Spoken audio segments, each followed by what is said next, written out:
Well, softly, and tenderly, Lord Jesus is calling. Lord, He's calling for the sinner to come. Oh, yeah. Well, you know that I'm one of His children. And I know. Hello, here we are, Thursday of Easter week, 2020, and I wanted to share this thought with you today. You know, when we go through life, sometimes there's a variety of reasons why we may do something.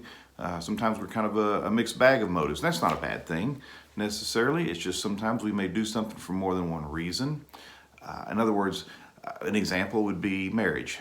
You got married probably for a number of reasons, some of which you were probably aware of, some of which you may not be aware of or ever be aware of, and some of which you may not have been aware of but were made aware of later after you were married. I don't know. I just find that sometimes we do things out of more than one motivation, and that's okay. And you know what? If Jesus was fully human, and we do believe that about Him, then He probably did some things for multiple reasons too. There could have been a number of different reasons. In other words, like when we go to His healings, I suspect there were times when He did healings because He just had compassion on someone. But we also know that His healings were done to prove who He was, to show, that we could believe the works that He did and see that. There doesn't have to be just one reason why we do something. There doesn't have to be just one reason why Jesus did something.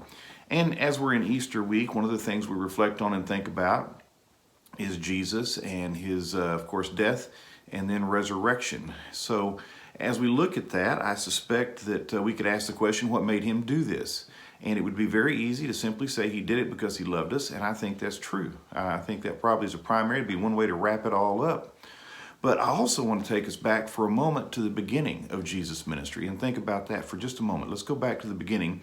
And if you'll remember at His baptism, at Jesus' baptism, He heard God the Father say, "You are my beloved Son. In you I am well pleased."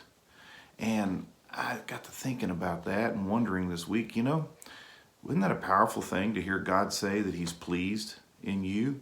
And I wonder, did that help Jesus as He went through His ministry at times to know that He was pleasing the Father?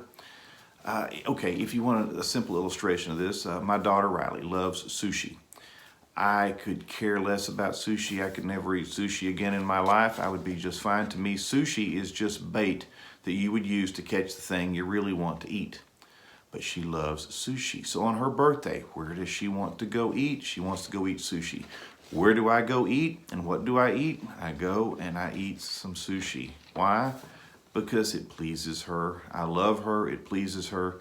I don't know if that helps, but it gives us an idea that we will often do things that maybe we don't entirely want to, simply because it will please the other person. But I do wonder sometimes through Jesus' ministry, and especially at the end, if there were times when that helped to spur Him on and to keep Him going, knowing that He was pleasing the Father.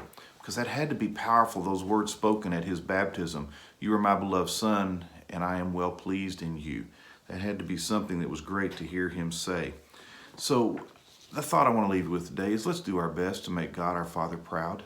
Let's do our thing, just do the best that we can in our life to please Him. And won't it be great someday to hear Him say, "Well done, good and faithful servant"?